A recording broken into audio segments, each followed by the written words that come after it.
Bessie in the house. Leah. Bishop, how is your new year? I press in and release prosperity for you. Michael Tate. Pastor D, hello. I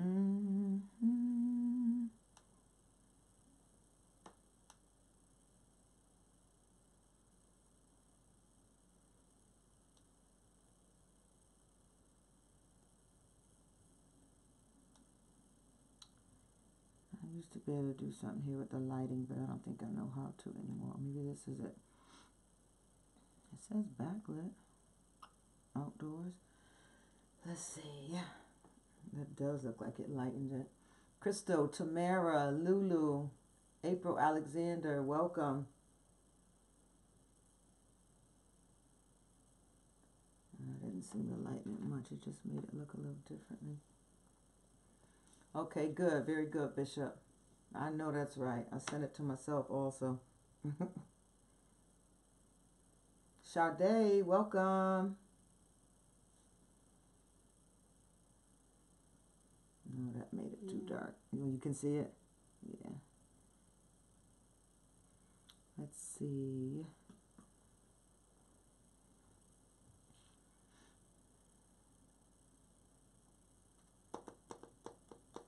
This one says high contrast. I don't know how this can make it look.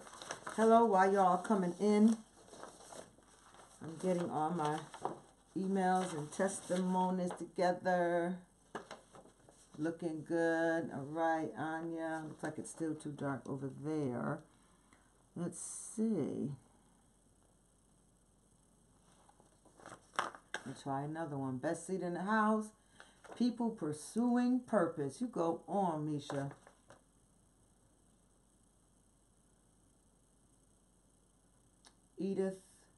Enith, thank you. Welcome. Shalina, Patrick Thomas. Hello, Jeanette. Looks better. It's a little lighter at least. Hello, Pastor Carolyn Branch Booker. Good evening. Glad to see y'all on. It's about 9:09. Time to get this party started.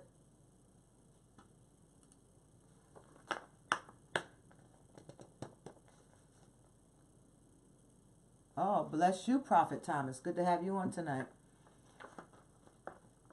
Hello to Mia Sposo. Bernard Howard's on here. Carmen Rios. All right, we're going up. Facebook has blown Periscope totally out of the water. But let's see who is on here. Let me give my loves a shout out and we'll get rolling. Mima, Ebony, Vanessa, my man Biggs, Anna, Lady Latanya, Anya, Davion, what's happening? Kareem, Celine, hello. Lisa, he's a wonder, welcome. Look at y'all having your own conversations. That's what I'm talking about. Audria H. Pastor Kareem. Bring on the light. Do I still need to bring on more light? The Gilberts, welcome. Good to see y'all on this year. Glory 888. Lady Eve 63, welcome.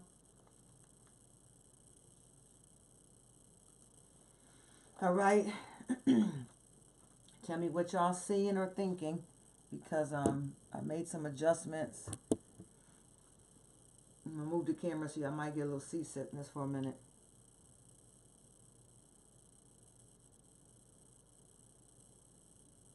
See if I make it worse or better.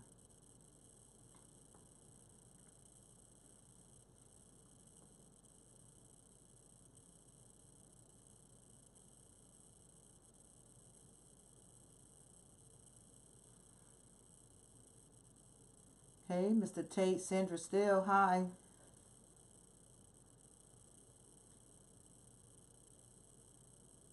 All right, welcome.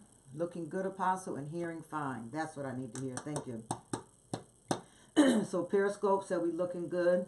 I see lots of books, girl, and I told you I cleaned that bookshelf off. I should shrink it more, but it is what it is. Okay, we welcome our former winners. Our first night we had Joelle Rohina, and our second night we had Celine Colon, and last night we had Shalina Shepherd Simon. God bless y'all so much. Your books are en route to be in your hands. We have a few more people that asked to be in the drawing. Remember, you can put your name in more than once. You just need to email and put in the subject line winning. My trusty assistant's going to draw a name tonight. You can read it. I take all the help I can get. Renee Holly. But I believe she's actually ill. I believe she has, I don't want to say what she may have because I don't want to pronounce it. But I know she had some symptoms. So God bless Renee Holly. She has a choice of the reading book, the companion book, or a journal. And it shall be hers and in her hands as soon as she lets us know. Very good. Congrats, Renee. That's right. She needs a personal organizer. Who's that? Who does? You can sow into my life. How about I need a personal assistant? Mm-hmm. Eagle Vision Screen. Look at this. Hi, Elder Lisa.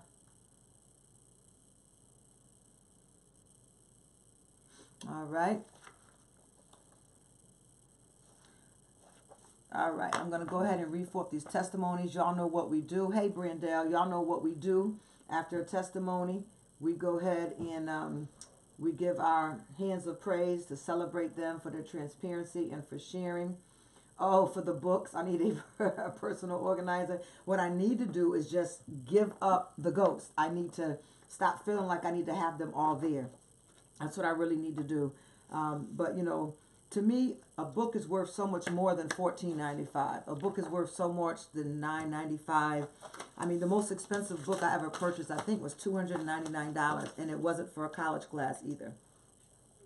Yep. And the most I spent on a magazine, I believe it was $25 or $32 for business and economics magazines. And none of these was purchased because I had to for college.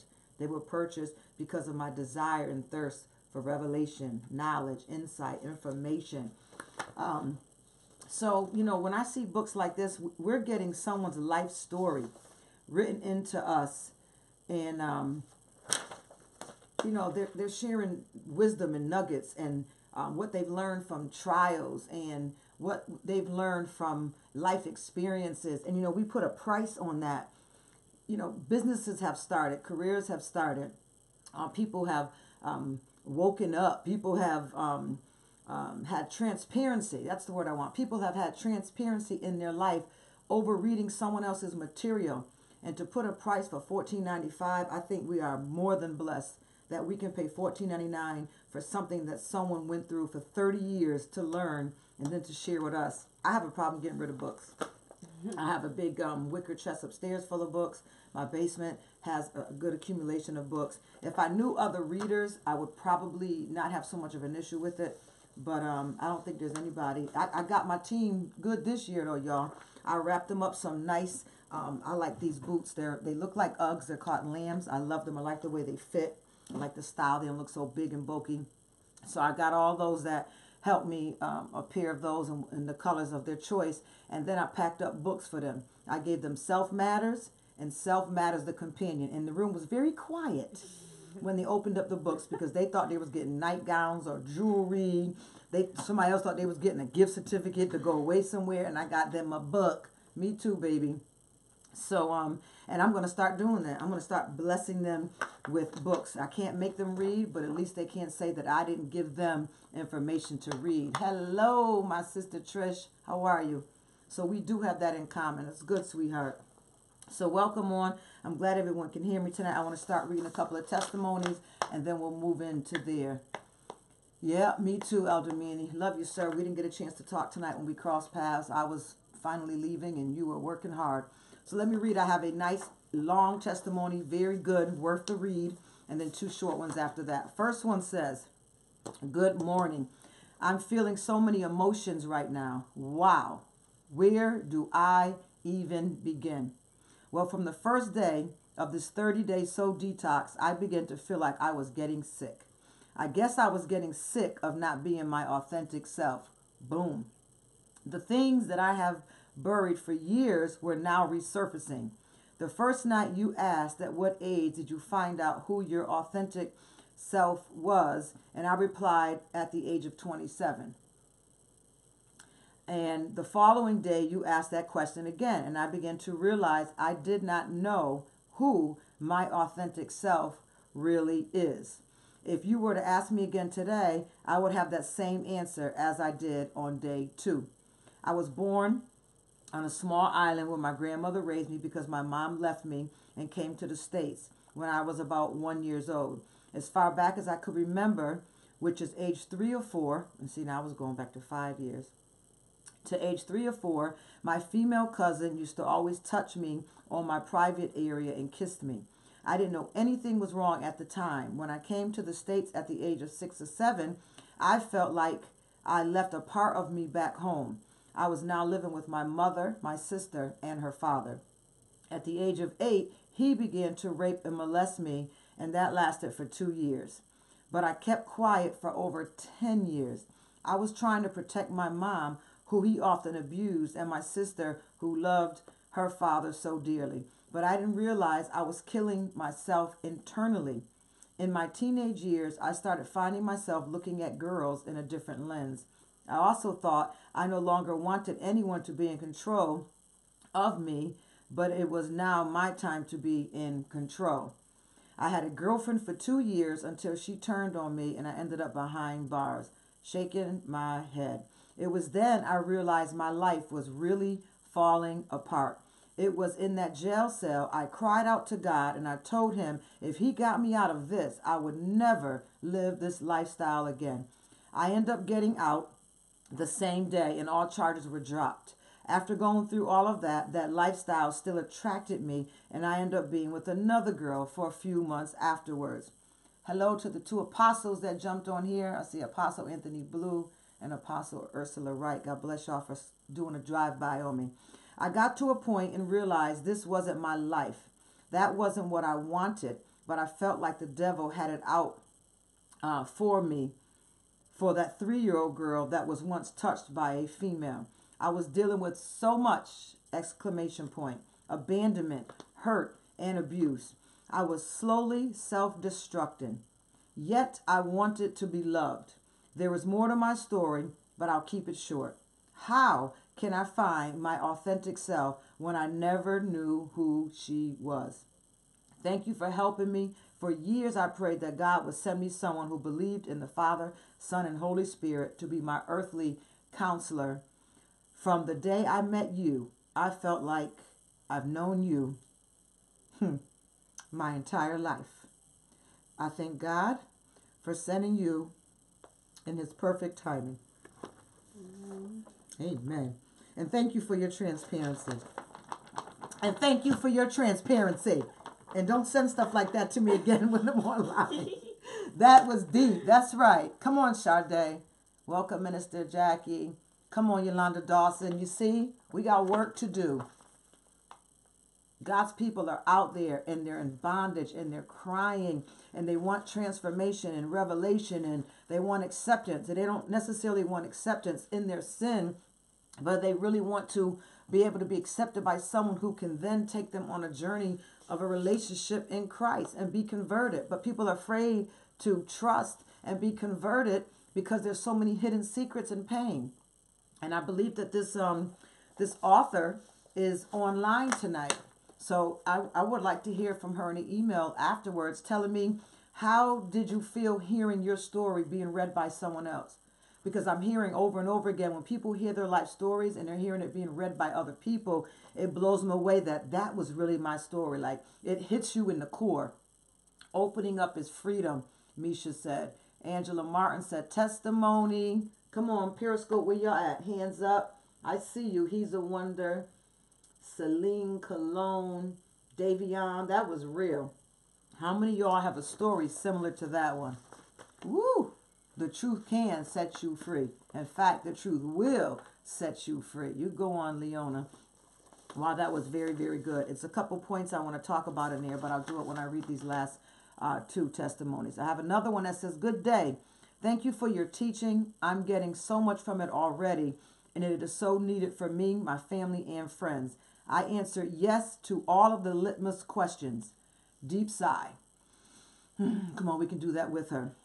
But thank God for revelation. I want to take the assessment as well. And then she's asking questions if we can email it to her and so on and so forth. Also, I would like to enter my name for the drawing, in which we did tonight, young lady, as well as for a chance to win the book. I will be working third shift tonight, so I will not be on replay. But I will not be on live. I'll watch replay. I ask God to give you a double dose of fresh refilling as you walk in your authority to love, help, and heal so many. Woo! Have a beautiful day.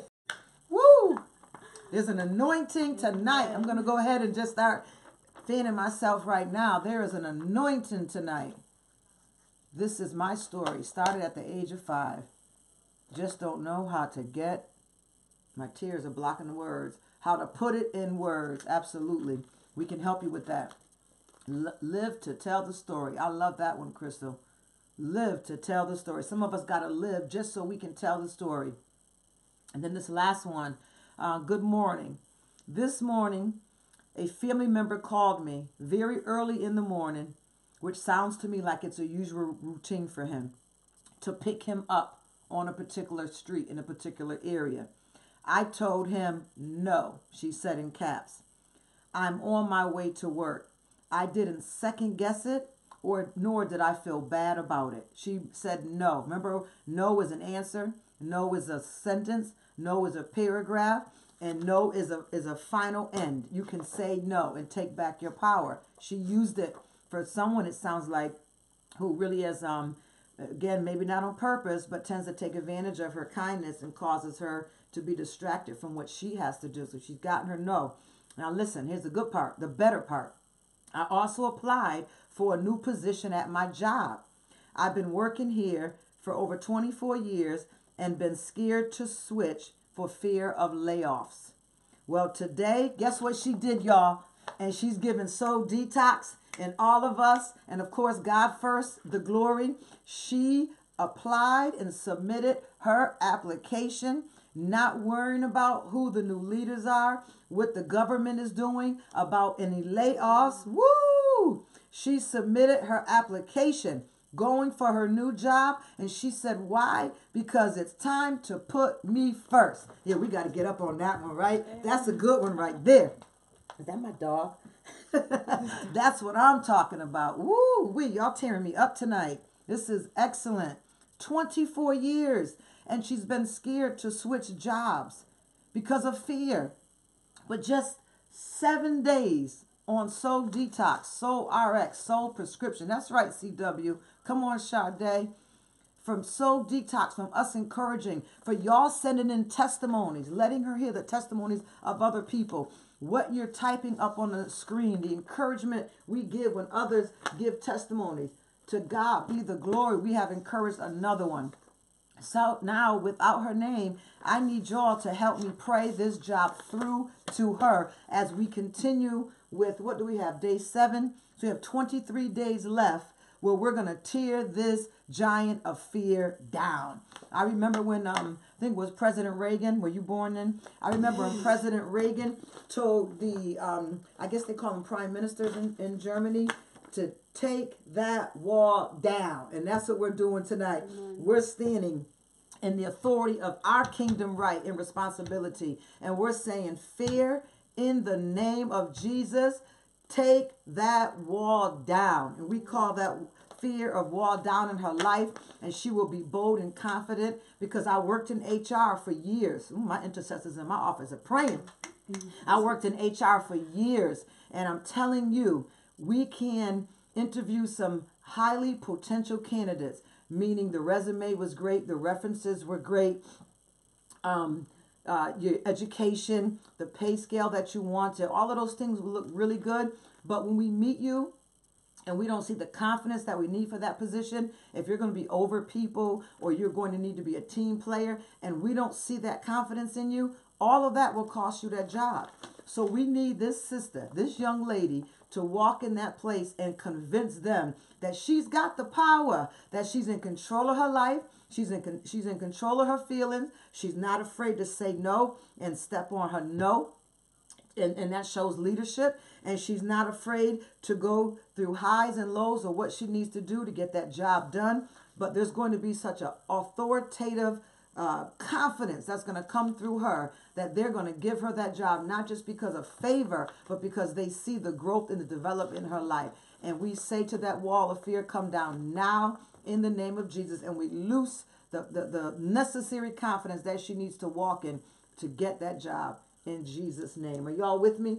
Come on, y'all can say Jesus' name. It's all right if folks don't like it. They don't like your name either, but it ain't going to stop people from saying it. She's got the power. That's right. I wish we had a little remix we could play in here. That's powerful. Look, this young lady who wrote this very long email, she opened up a lot. And it reminded me of a counseling session that I had this week. And, amen. Pray for me. Pray for me. Pray for me. Pray for me. And she said to me, how did I get this way? You know, first she couldn't cry. Now, believe it or not, some of us cry a lot. And then there's others that I think we're crying for because they don't cry. She can't release a tear to save her life. And she said she remembered when she stopped crying, the last time she cried, and that she hasn't been able to cry through movies, through real life pain, nothing. It's like her tears are just evaporated. So through continuous counseling sessions and getting her to open up, she finally were able to shed some tears tonight. And I thank God she had the ugly face. That's a good cry. When you got the ugly face, that's a good cry. And we just sat back and we just, let her be ministered to what I believe are the angels that are in the room ministering to her, salvation, healing, hope, redemption. And she told me she had a problem with opening her journal. She's like, I bought this beautiful journal like you told me. I'm a crier too. And she said, you told me to get a journal as far as soul homework for our journey. She says, and I bought this beautiful journal, which she did. And she said, but I can't seem to be able to write in it. And I said to her, well, what will it take for you to write in it? She said, for me to be able to think. And I can't think. I said, well, you're thinking now. Somebody said, I'm crying now. It's all right. Take it from me so I can finish the lesson. Go on and cry. And she said, thoughts. And I said, yeah, but you're thinking right now. You're thinking while you're talking to me. I can see the emotions inside your head through your eyes that you're processing. You're thinking about what you want to say and you're listening to what you're actually saying to me. So you're thinking. I said, but just hold up your beautiful journal and tell me when you look at it. It's very literal. It's very easy. What will it take for you? Thank you. What will it take? Say you have a journal, right? Come on, this is real baby basic. You have a journal. And let's just say you even have a pen. You have a journal and a pen. So nothing is stopping you from writing in this journal, right? But yourself, absolutely. But what do you have to do if you want to get inside this journal? Anybody know? They all putting up there, I'm a crybaby, I'm crying. What you have to do first is you have to open it up. So the fact that she couldn't open up her journal was her first sign that her journal has also stopped being open. Her heart is closed off. Because remember, your soul is to your physical body like the iCloud is to technology in 2018. That's right. Open it. Open it. So because she couldn't open her, because I told her, I said, just put your name in it if you can't do anything else. Put a bunch of dots across the page. But to get her to open it, she couldn't even do it. And I said that was in the church, we would call it a prophetic sign. But in psychology or just in counseling or coaching and mentoring, it's telling you that you have a problem opening up. You can't even open up your heart. And then the tears really begin to come and go and bloom. And we finally got, I think, maybe one whole sentence in the journal before she left. But listen, this was the important thing. Because as we were giving her some points to write in her journal, there's two things that I ask when people get a journal. Now, you might want to take this down. When you go to buy your journal, make it a special trip. Call it journal day. Don't buy the first one that you see. This is what your journal should reflect. It should reflect where you are now. If you could see a picture, a sketching of your soul, We talked about what your soul is. It's the seat of all that's inside of you. It's not just your mind, will, and your emotions. It's where your appetite is, your memories are, your desires are. Every memory that ever happened, even the ones that you no longer remember, you think, they're all stored up in your soul, which is the cloud. So when I was talking to her about that, I said, so we've got to figure out why it's closed off. Why is your soul so locked down? So when you get this journal for your journey, I want you to try to get a picture of what your soul looks like now. If it had a look, what would it look like? And I said, and it may be crazy, scary, messy, I don't care. Get a journal that reflects where it is now, which shows that we're a work in process under construction, or get a journal for how you want it to look when we're done. Your soul, how you want it to look. Let's get a picture to it. But she came in with a beautiful journal, but unfortunately, it was just like the outside of her. It was beautiful like the outside of her, but it could not be opened for a lot of work. So we finally got it open. And she says tonight, what is wrong with me? Why is it that I can't get out of this thing that I'm in? I'm in a jam. I'm in this thing. And basically what she was saying is one of my testimonies. I'm doing something that I know is no good, but I enjoy it. So how do I stop it? I know it's bad for me. I know the end is going to be worse than the beginning. I know as feelings and emotions continue to evolve and envelop, the end is going to be nothing but trouble. And I know this, but I still cannot get out of it. You know, what happened to me? How did I get here? So I just, simply asked her first, well, where did you go to school at? And I think she had some college education. That wasn't my point, so I didn't really listen too much to her on that. And I said, okay, how many years did you go there? She said, I took about a 2-year course training. Okay, interesting. How old are you? She told me her age. So I took 5 years off of her age because that's the year that I start believing that we really have a good memory and we start having some consciousness to what's going on in your life. You remember the arguments, you remember the party, you remember the barbecues, you remember a lot more than you did at least say 1, 2, 3, and 4. So I took 5 years off her life.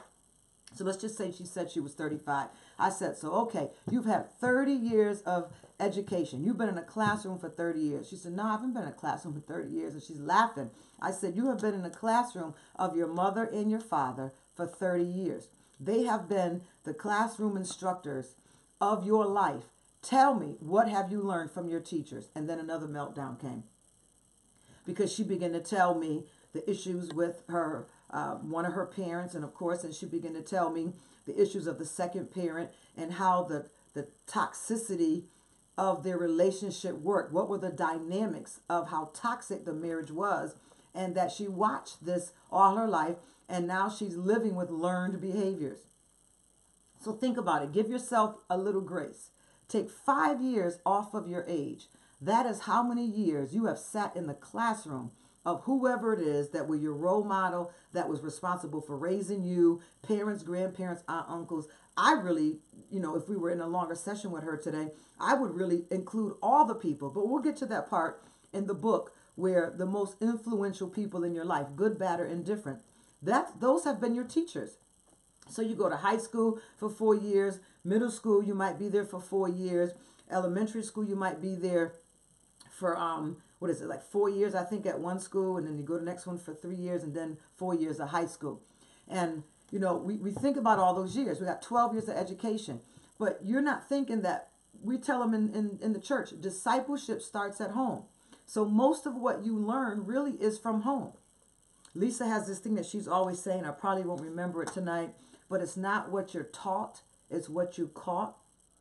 So it's not so much of what you're learning here, it's what you're learning through here, what you're seeing externally and taking it in internally. So this person had 30 years in the classroom of professor, mom, and dad. And she began to tell her story of what their relationship was like, what the dynamics of the household was like, and sat there, and it's like the lights came on for her. Of course, the breakdown happened, but more importantly, the color came back to her skin, where she was amazed and automatically started making connections. This is my mother's side of me. This is my father's side of me. I do the escapism like her. I do the like him. I do the codependency like him. You know, examples I'm giving you from multiple conversations that I've had with people over the week. But do you understand that a lot of what you are is learned behaviors? So just take the 5 years off. The rest of that, you have been in the classroom of whoever you have allowed to teach you through action, through life experiences, through their little nuggets that you give you. You know how somebody will give you a little nugget. Let me teach you like this. I had someone tell me, always have a spear in the trunk. She was referring to men. Never have one man at a time. Always have a spear in the trunk. And I grew up on that. So for years of my life, I never had one boyfriend. It was illegal to me because someone that I looked up to as a role model gave me a nugget. And it was an external information, external piece that eventually became internal for me. And I did not realize I was living out her life by what she gave me for my life. Deep. And I was in the classroom of these people for over 30 years, moving further and further and further away from my authentic self. So where did you learn this stuff from? Whoever was in the classroom of your life. So in your journal tonight, I want you to take a moment and make a note, and you can do it when we hang up. Who has been at the helm of the classroom of life for me? Who have been my teachers and my instructors, not only in higher education, not only in public education, but in life education? Who has been the instructors in my classroom called life? And further down, when we get to the other chapters, we're going to go over what part of them you have in you. And you think it's only the bad, and you think it may be only the good, but it's not. It is there. Mom and dad, our first teachers, in most instances, they are. A lot of bad advice. And you know when I realized that there was always multiple men in my life? When a girl on the job, I didn't know God at the time. I didn't find the Lord or till late in my 20s. And a girl at my job said to me, you know, you're never single. And I looked at her, I was like, what you mean? Like, I'm always single. I am single because I never took anyone that serious. And she said, no, think about it. Since I've known you, you broke up with him. You already had him. And then you started with this guy, but you never cut off the last guy. There's always a guy in your life. And it was almost like the Lord was using her then to talk to me about what she learned about my life. And then about 2 years later, she disappeared, never talked to me again. But it stuck with me. Oh, and this was the key point, because you can't tell me something and think that it's not going to be a challenge for me. She said to me, oh, you'll never be single. You'll never be single. You're always going to be with a guy. And I looked at her like, oh, no, you did not say that over my life. You think you can lock me into something? And that's when I began to seek out a better way of living and lifestyle, and ended up where I went and on a crazy, amazing journey that I probably would never put in a book because it was that real. What I had to go through to get to discovering my authentic self, man, just to discover, I don't even know what's the word for. I can't even tell you what my experience was like and how long it took me to get free. But it took a long time. So that was one example. What are some of the things, some of the nuggets, some of the things that people dropped in your life that you still believe and hold on to today? And you may not even be aware that it's there. Some you may be bragging about, but are they any good for you? Are they moving you farther and farther from the person you want to be? For example, I have met a lot of people over the years that have been racist against Caucasians. You know, no judgment. There's reasons or there's no reasons, whatever you want to take it as.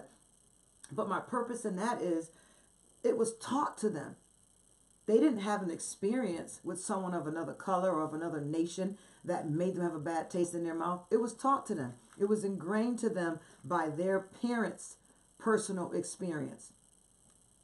And that's going to weed itself out, because the way we're going in America finally, all of this genderism and racism and all this stuff, they're getting ready to blur these lines, honey.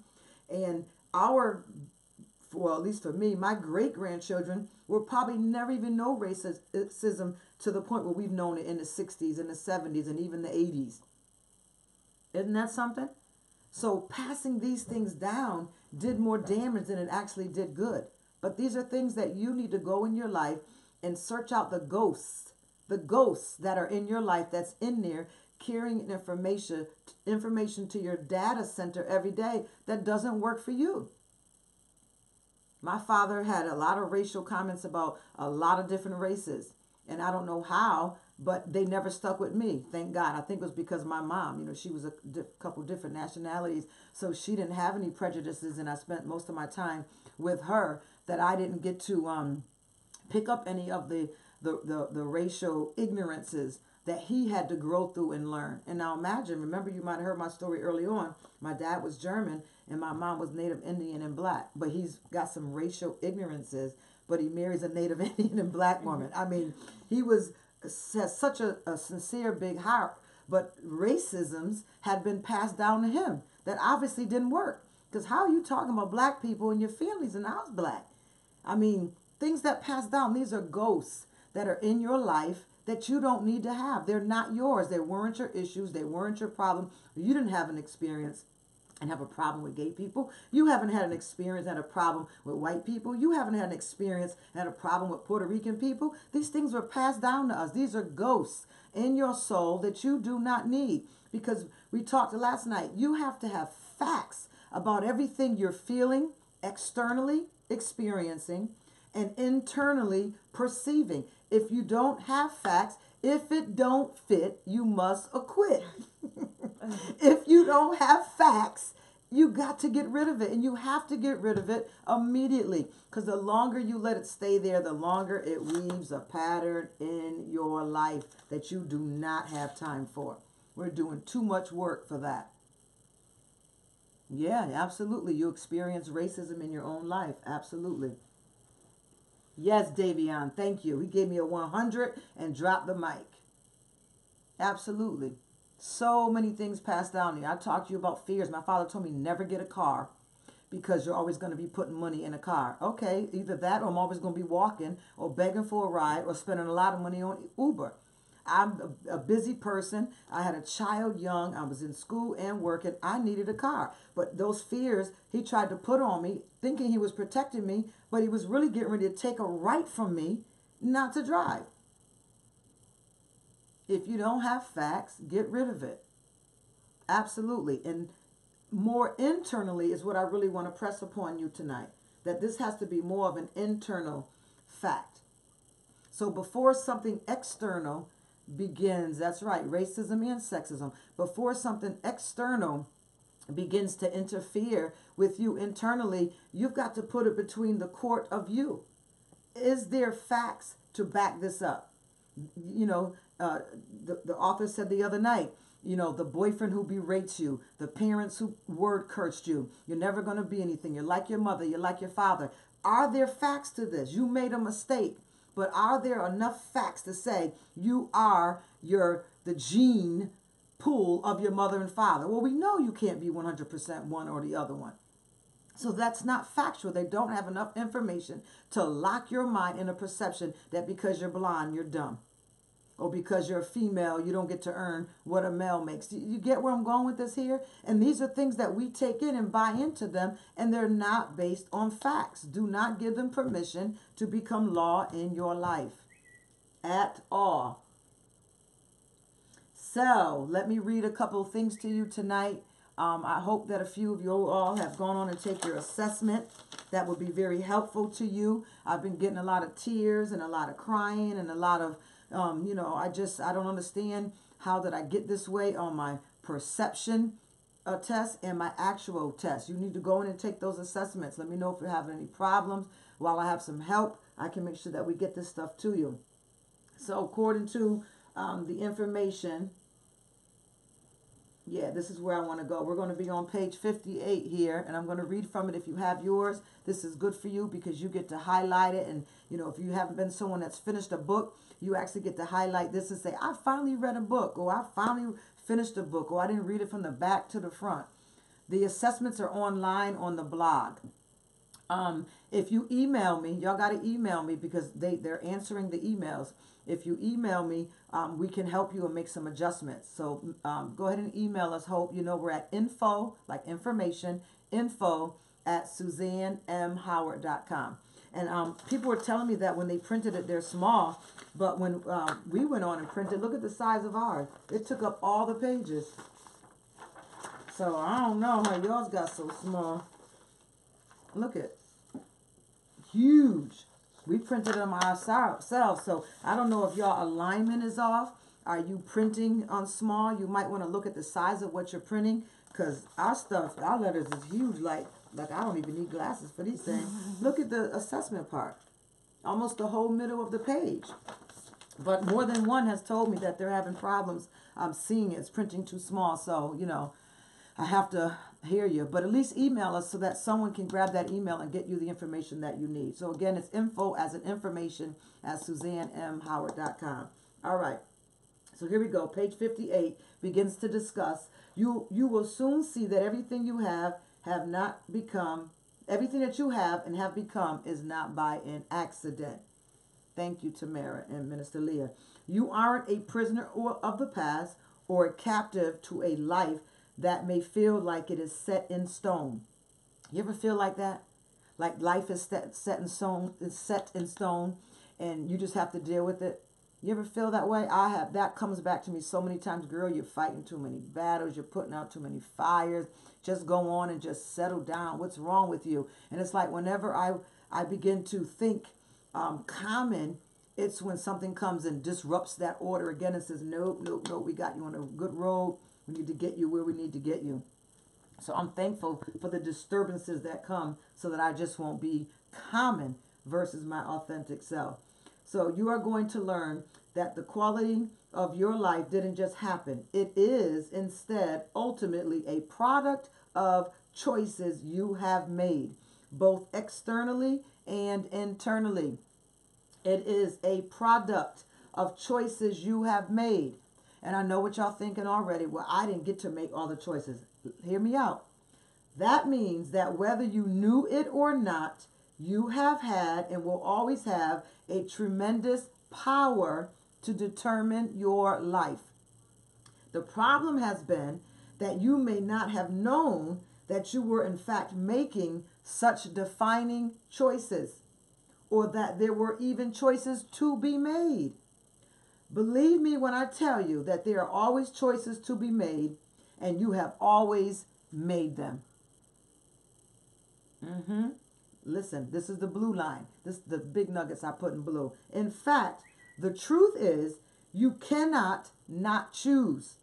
Even if you wanted to, you cannot not choose, because not choosing is itself a choice.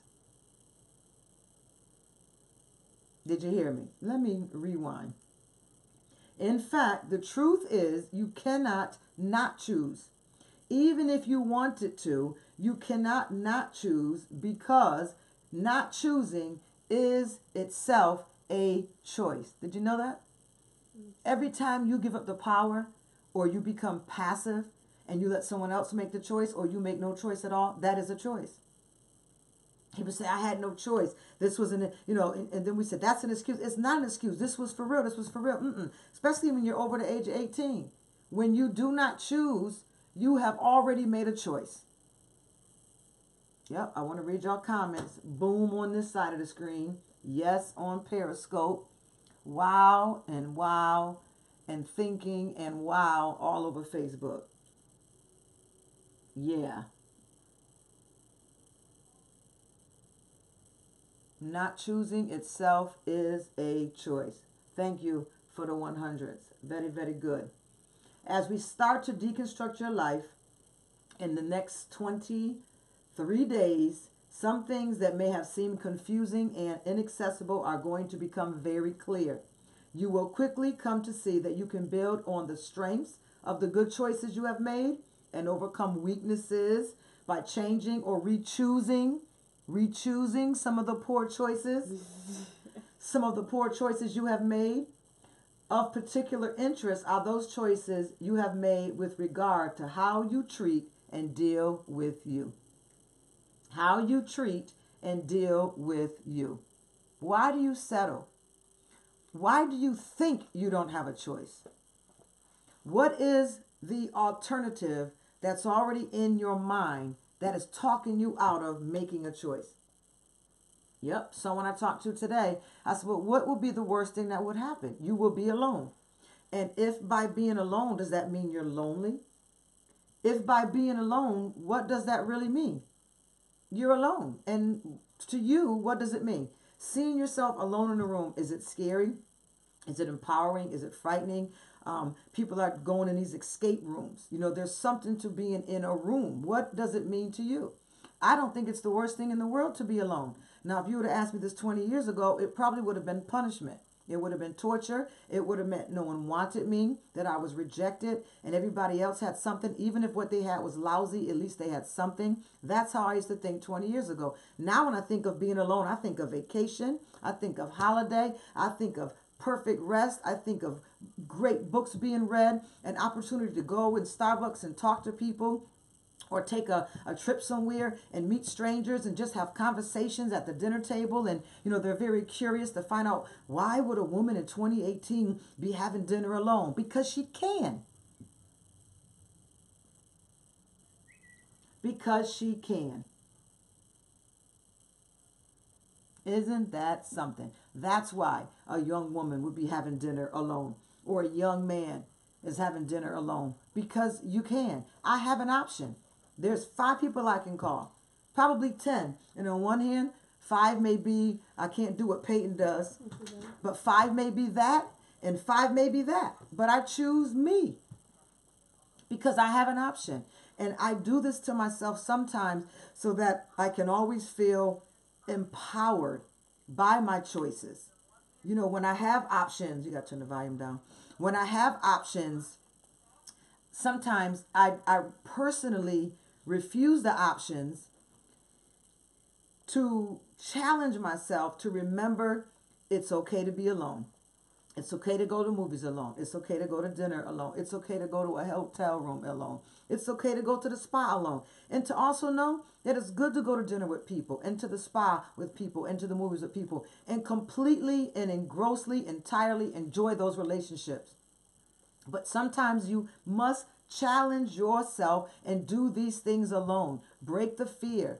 You know, I used to always thought people were staring at me when I was by myself. But yet I would go to the same place at the same hour with someone else and didn't feel people staring at me anymore.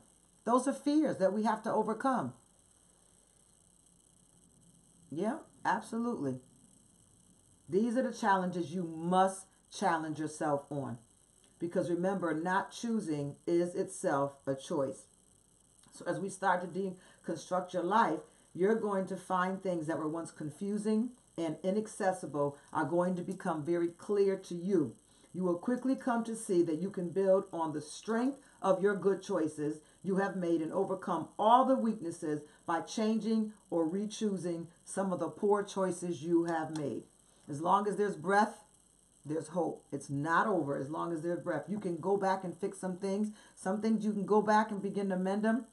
But if it's with people, you may have to give them time to open up, to trust that you're going to keep your word now, to trust that you're sincere now, to trust that you value the trust that they're putting in you. But you have the power to do that. It's not on them. So the bottom line is, you, through your choices you have made, either to act or react, have programmed you from the inside out.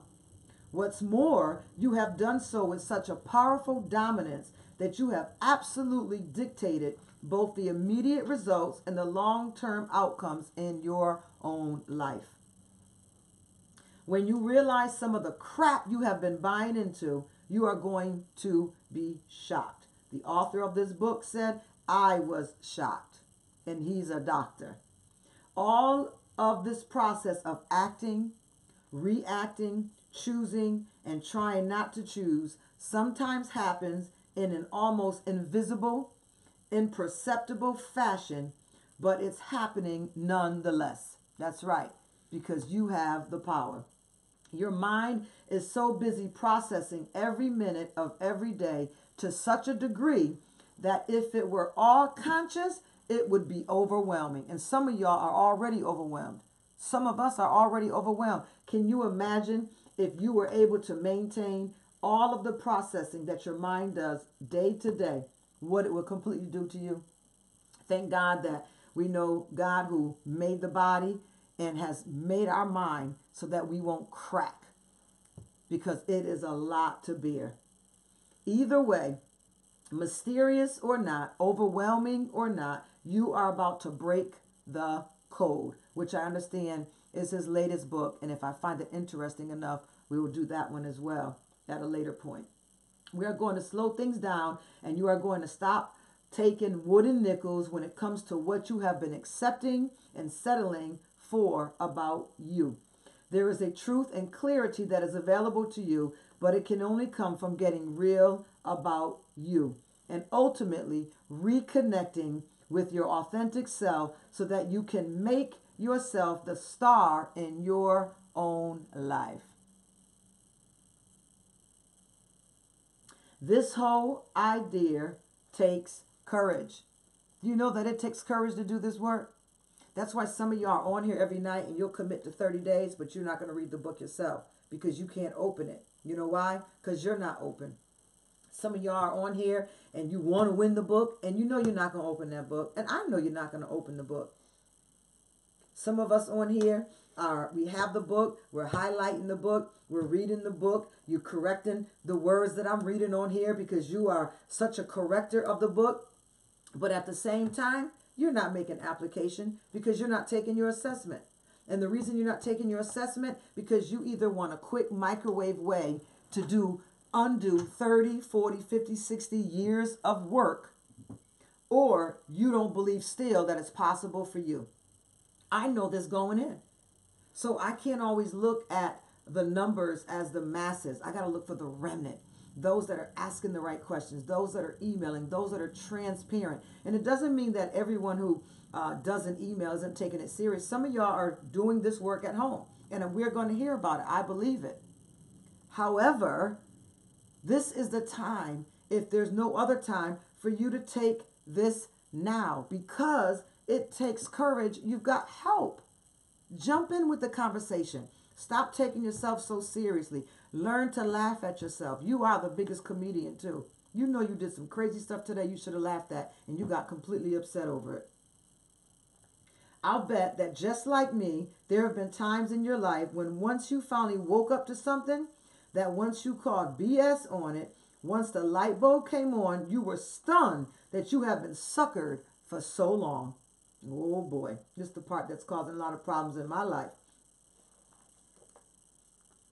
That you have been suckered for so long. Well, is that about to happen to you? Big time. But be honest in answering everything I ask you to think about and deal with. And I mean really honest. Just keep turning the pages. Just keep coming back on here night after night and doing the work and being honest. And that's all we're asking for right now. Keep coming on here night after night. Turn the pages in the book. Do the work of the assessments and be honest, brutally honest about you. You don't have to submit your work to anyone at all. Just have it in front of you. Email your questions, get your answers back, because it is the truth that you really have to get down to with you. Remember, you've been in someone else's class in your life. So you can kind of project a lot of the blame, but don't bother to do it. But you know, you can get away with that now. But after this, there's no excuse. After this, you are going to be so awakened to the things that you need to work on, and even be able to pinpoint where some of them came up, so that when the behaviors and the learned behaviors begin to repeat, you can say, that's the side of my mother that I'm not carrying into my future. Oh no, that's the side of my father and his family I'm not carrying into my future. You have a choice. You do not have to be 100% like them. You don't have to believe everything they said to you. We're on an information highway. We have access to so much help and information and coaches and business coaches, career coaches, life coaches, job coaches, life-changing coaches, divorce coaches, retirement coaches, marriage coaching, relationship coaching, gender coaching, higher education. There's a coach for every single dynamic in the earth. There is absolutely no reason why you have to stay the same, especially after these 30 days that we're on. But the only issue is you're going to have to take a dose of courage every single day. Because when you wake up in the morning, this information is going to be right there in your face saying, we're ready, da-da-da, where do we begin? And then you're going to be like, oh, we're not dealing with this. We just enjoy the company at night. It's a rough January in the New England area, and, this is just something to do. This information is now in your soul, and it's packed, and it's ready to come alive, and it wants you to deal with it. And I pray that your soul harasses you so much that you have no choice but to do it. That's what my goal is. So all I'm asking for you right now is, first and foremost, be honest, brutally honest. Turn the pages in this book. Get online with us every night. Keep doing the work of the assessments, and we're going to work this out together. Let me wrap up. This book, the purpose of you having the book yourself, or the purpose of me even using the book, I could teach probably 80% of this on my own. I don't really need his book to do it. But the purpose of this book is to be your map and your guide. Something for you to have to finish throughout the year. Something for you to go back and reflect on. I hope y'all write in your books like me. Because when you hear something online that's powerful, write it in the book on that line. And when you're having one of those days when you're struggling to go back to that adulterous relationship, you'll go back and you'll read this information over, and this information is empowering. You need more than that, but information is empowering, and it's a great reflection, and it's a great help to you. Write in your books. You bought them. Somebody went through a whole lot to put that information in 200 and 300 pages. Get the most out of it. So let this book be your map, your guide for cleaning up your personal truth and self-concept. Let it help you learn the story of you. And that would be very good to even put on the inside cover of your journals or whatever you're using to write in tonight. The story of me. And get it out. Write it out. Whatever you have to do. Get it out. Because I want you to reclaim and rebuild your authentic self. The soul that is truly you. In order to do that, you'll need a blueprint. You'll need to have some understanding of the architecture of self. The story of me, and then you might want to write this down, the architecture of self. Architecture of self.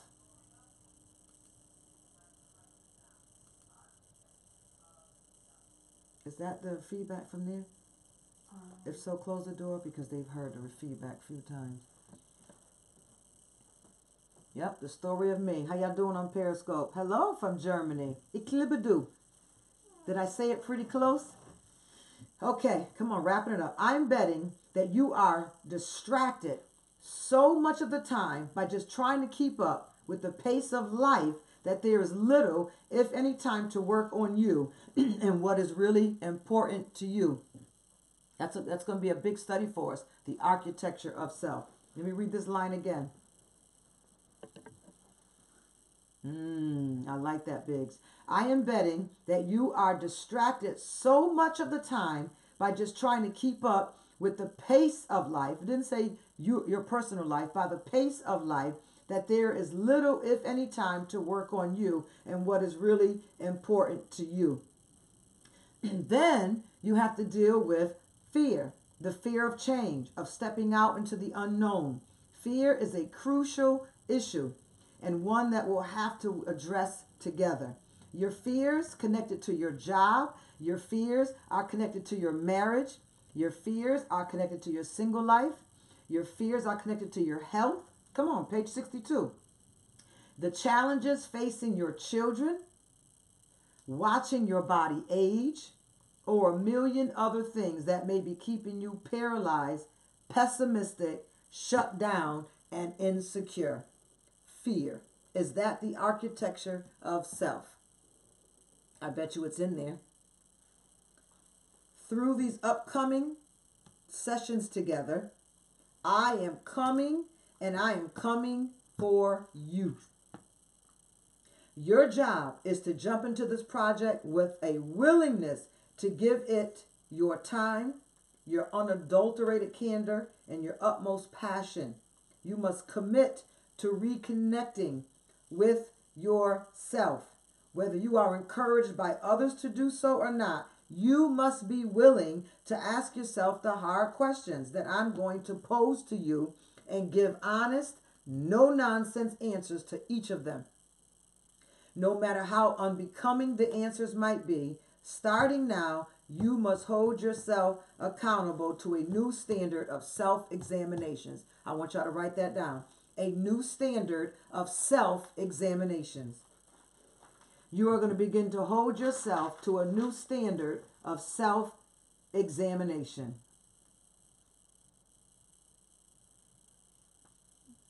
Yeah, that's good, right? Y'all stop putting them hearts up for a minute. You're writing. Yeah, someone said it can be overwhelming to the point that you shelter yourself. Yep, and that's why we're online together. So shelter in your house, but still get online.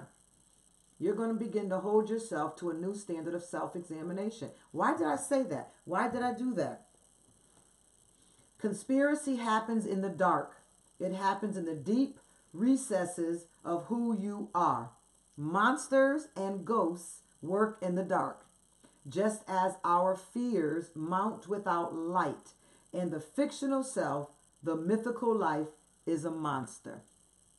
And that's how you got to think of it. I'm going to give you your first task, and we're off this line for tonight. 1 hour and 1 minute and 26 seconds, so we're all right with time. Your first task, beginning right now, with only the second chapter of this book, I am asking you to call a huge time out from this scramble you call life and to focus on the one doing the scrambling, you. Call a timeout on everything else but you. I am asking you and I'm demanding of you, if you can commit to focus fully and unapologetically on you.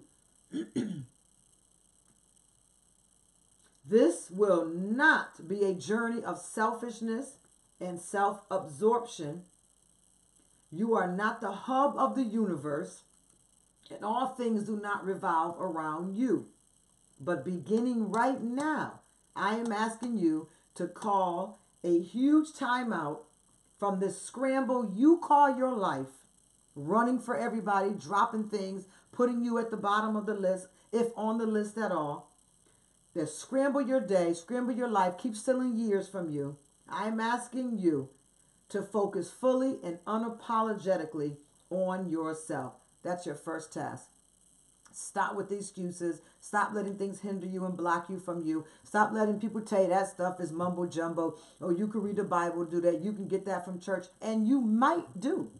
But this right here is focused completely and totally on you. You're in the best seat in the house, in your best pajamas or whatever it is you're working with.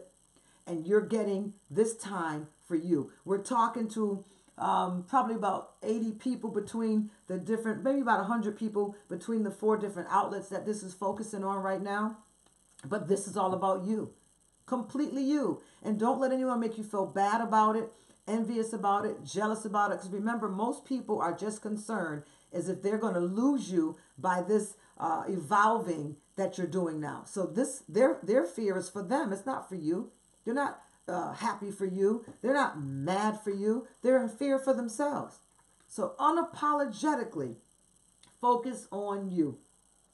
I believe the more responsibility you exercise towards yourself, the more responsible you can become towards others.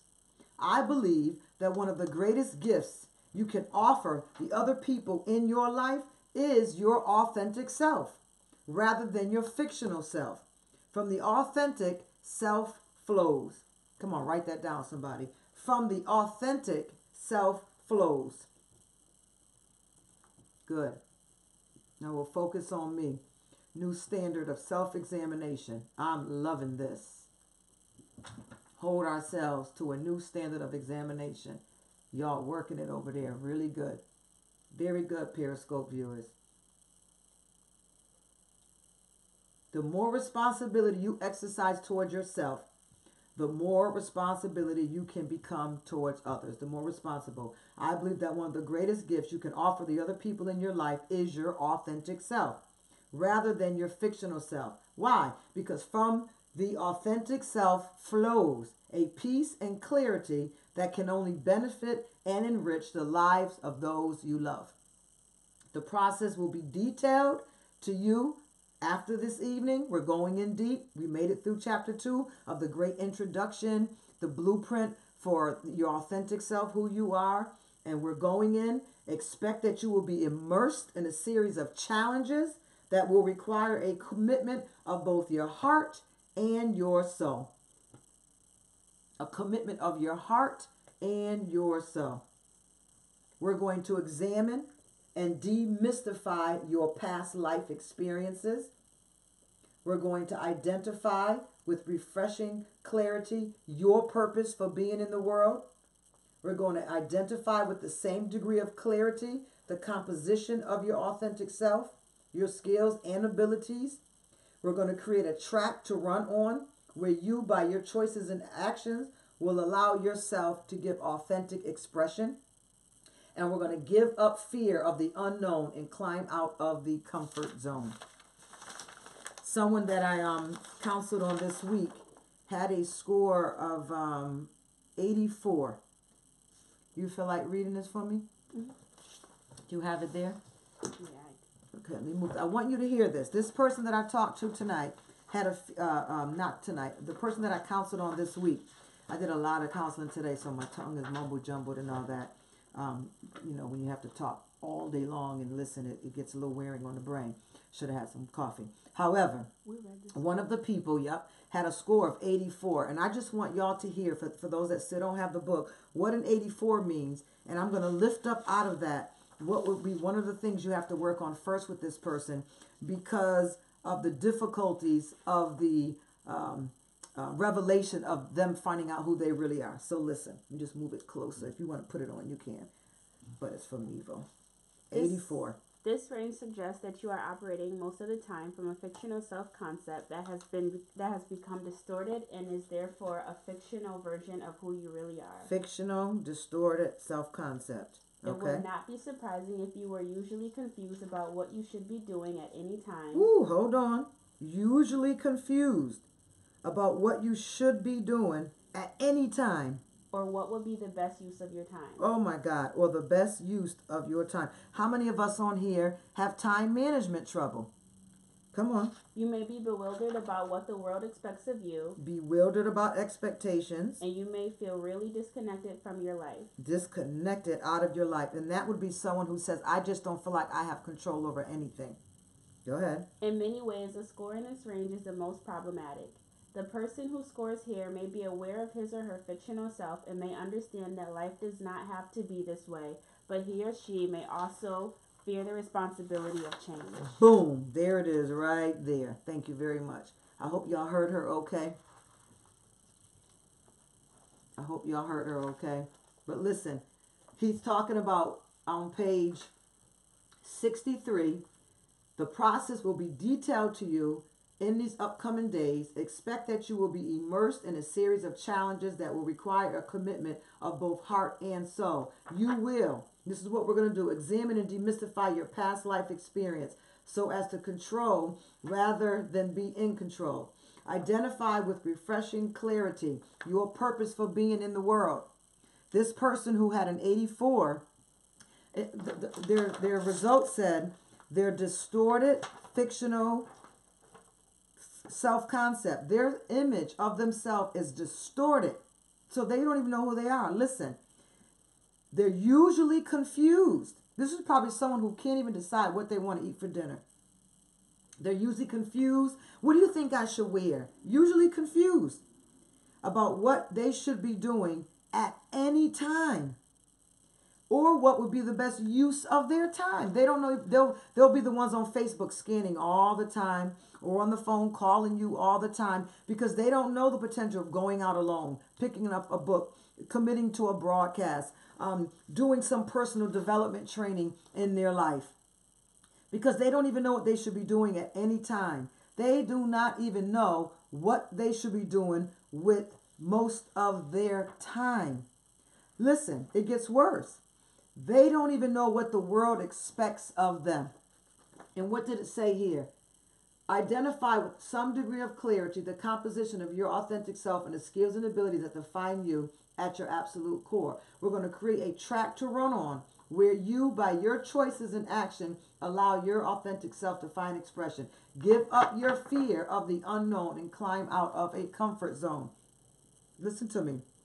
You may be bewildered about what the world expects from you. You don't even know what you're on earth for. And you may feel really disconnected from your life. Anyone who falls in this range where this statement is made, you may feel really disconnected from your life. You are completely someone who does not know you have the power and more than likely have sat passively by in your marriage choices, in choices in raising your children, choices on where you want to go for vacation, choice on whether you want to go somewhere today or stay in the house or not. You really in your mind, something, and I know that it's been taught that people who suffer molestation, especially molestation early in life, they lose their voice, which means they lose their will, they lose their power. And this may be a good place for you to search in your soul to find out, why do you feel disconnected from your life? Somewhere you disconnected. You passively gave up control, gave up power. What happened? Where did that come from? Was it the marriage? Was it being with a narcissist? Was it divorce? Was one of your parents, was there a role model in your life that was a narcissist, and now you continually be attracted to narcissists? Because you don't feel like you have control, you just continue to let these things happen in your life. And the most important last sentence of this person with the score of 84 says, but he or she may also fear the responsibility of change. So you know what that means? When you have a responsibility, you have a fear of responsibility of change. It talks right here, the last part of what we're going to work on. Give up the fear of the unknown and climb out of your comfort zone. This person's whole life in a nutshell is the fear of responsibility of change. What's going to happen if I change? Who am I going to lose? They're already measuring the scales, weighing out the losses, not even thinking about all the wins, all the gains, the new friends that may come in their life, the new found freedoms internally, the excitement to wake up on this new journey of what you're going to discover about yourself today. The fact that you may really want to travel, but you just never believed you wanted to travel. Break your fear of heights, your fear of traveling, your fear of planes, your fear of new places. There's a whole big world out there. But because fear kicks in, you are locked into a distorted self-concept of a fictional self, usually confused about what you should be doing at almost any given moment of your life. You don't even know what is the best use of your time. You are even bewildered about what the world expects from you. So imagine what you're giving to people when you don't know what they want. A whole lot. And disconnected from your own life. I have to end. Let me read this to close. You must be very, very careful not to let others in your life dissuade you from your task of you. People truly do fear change, particularly when it involves their most personal lives and relationships. They may become especially frightened if what you are doing might involve requiring more from them. That's why you cannot let them make choices for you anymore, guilt you into anything, shame you into anything, make you feel bad for reading a Dr. Phil book. People do that. Make you feel bad for being on here with this lady. You know, you don't even know her and you're going on. The crazy stuff that they're going to try to tell you because of their own fears. And you let them do this to you because you don't have power. And then you begin to think, you know, they might be right. Then you start looking for fault in the things that they're talking about. And then you get your confirmation and validation from things they put in your head in the first place. Why are they doing it? Because they are especially frightened if what you are doing might involve requiring more from them. And they have made up their mind not to change. So you cannot change. That you are all of a sudden going to stop being the silent and obedient sheep and start expecting more from yourself and others. You have a right to expect more from others if they're in your life. I told this young lady this week, I said, you let this person across the street on your sidewalk lean on your gate. You opened the fence and let them in. They got on your stoop, on your front porch. They never bothered to pass the living room, dining room, or kitchen. Went straight to your bedroom. You allowed it. And I need you to admit it. I don't want to hear how he sweet talked you, how he promised you, how people in the family knew him. They thought he was good. You allowed it. Because if you can admit that you allowed it, you can take the power back. But when you blame people, when you project blame on other people, that keeps you from being responsible. So the power stays with them. That's why forgiveness is so important, because when you take responsibility for something, your mind will automatically feel empowered. Take the power back and admit, I allowed it. I did it. I let her do this. I let him do this. I let them do this to me. I made no decisions. I made bad decisions. I made poor choices. I passively sat by because I'm lazy, because I'm tired, because I have a low self-esteem, because I gave up hope, because I just want somebody to take care of me, because all my life I had to fight. You've got to come out of that and admit that you let this person in the bedroom, whether it be in your heart or in your mind. It doesn't even have to be sexual. So that once you can admit it, you can take the power from it. You did it. I did it. And when you take that power back, then go on a journey, which we're going to do, and find out, why did I do that? And you're going to find those people in your life popping up that were at the helm of the classroom called your life. So you're going to stop being the silent and obedient sheep and start expecting more from yourself and others, that they may get threatened in a big way. You can be sensitive to that and help them to a degree, but you must let them own and be responsible for their own feelings. This is about you. It is not about them. Drop the mic for the night. How are you doing? I gave y'all 16 extra minutes. I'll be sending the bill in the mail. What do you think about that? You can be sensitive to their feelings and help them to a degree, but you must let them own and be responsible for their own feelings. This is about you. It is not about them. Well, well, well. The enemy is mad. Right now, he doesn't want that word to get out. Absolutely. And you can trust that that is already trying to happen, and we're all right with it.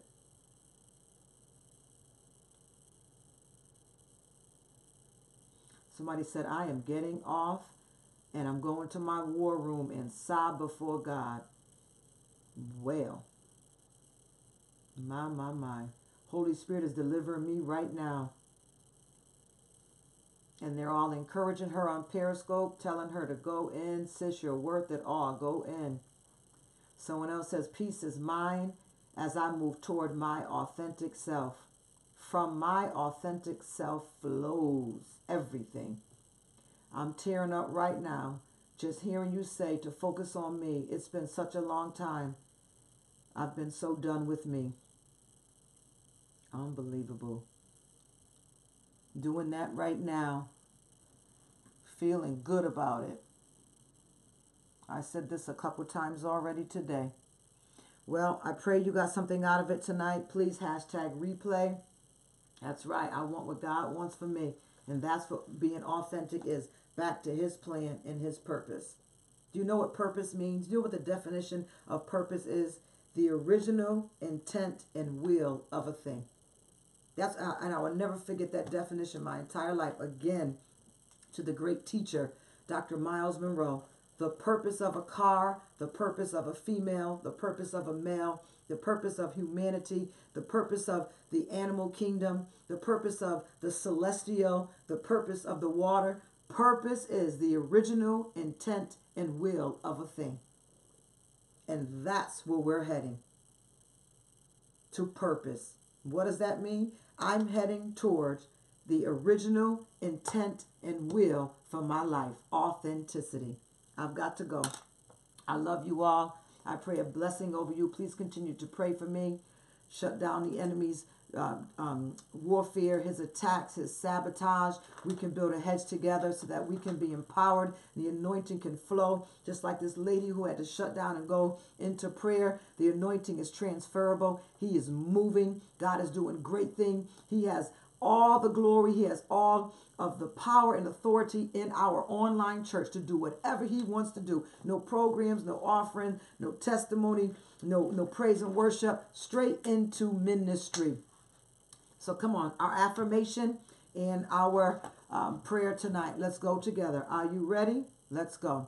I wish above all things that you prosper and be in good health, even as your soul prospers. God bless you. Good night. See you tomorrow night. Please inbox someone, share it on your page, send it off to someone else. Let's get this thing out there so we can see a lot of great things happening in the lives of those we love and that we share life with. God bless you and good night.